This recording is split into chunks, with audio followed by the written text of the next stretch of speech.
Hello and welcome to a prairie within the Rocky Mountain Trench that we have been target goat grazing the sulfur cinquefoil for the past 9 years. This is a shot of the sparse vegetation that exists here because the lands were overgrazed a long time ago by domestic cattle, horses, and mules. During the gold mining times, there was a huge influx of people into this area in the 1860s, along with their horses and mules for transport and herds of cattle for a food source. From what I understand, the original state of the prairies in Western Canada was extremely deep topsoil, a diverse variety of very tall bunch grasses and forbs that had deep, well-established root systems and the abundant microorganism communities that comes with that deep soil. With the overgrazing, we have now a prairie that is sparse and has a backwards water cycle. Bare soil actually pushes rain away. And even if it did rain here, the prairie does not have the soil structure to absorb and retain the water. As we walk towards the hydro line here in this video, you can see this is one of the denser patches of the cinquefoil. This patch is on the southwest side of this little hill, and because it gets more sunlight, vegetation will grow back sooner and faster than other parts of the prairie, and therefore will be grazed more frequently by the cows, horses, and mules because most animals prefer new, softer growth because it's easier to digest.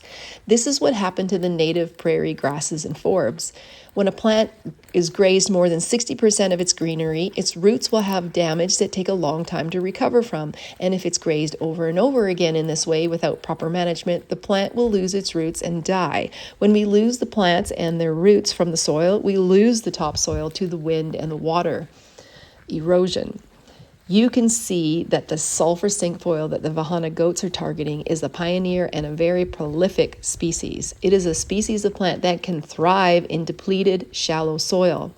It has actually offered its services as ground cover to hold the soil so it doesn't blow or wash away anymore, and it creates space with its roots between the soil particles to provide water seepage and water retention. Now, our aim is to diminish the cinquefoil with the target goat grazing so that the native grasses and forbs can move back in to create more diversity.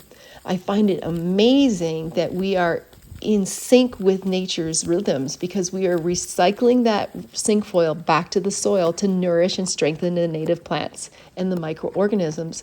I call the goats the gateway ruminant, as they are reenacting in miniature the work that the large buffalo and elk herds used to do. The goats are the start of the journey back to deep topsoil and healthy root systems. Over the past 9 years of target grazing, we have seen the cinquefoil number decrease and the numbers and varieties of the native plants increase. And of course, nature is doing her part with the abundance of rain and sunshine this year and the wildfire that we had last year. The variety and abundance of native plants has undeniably increased.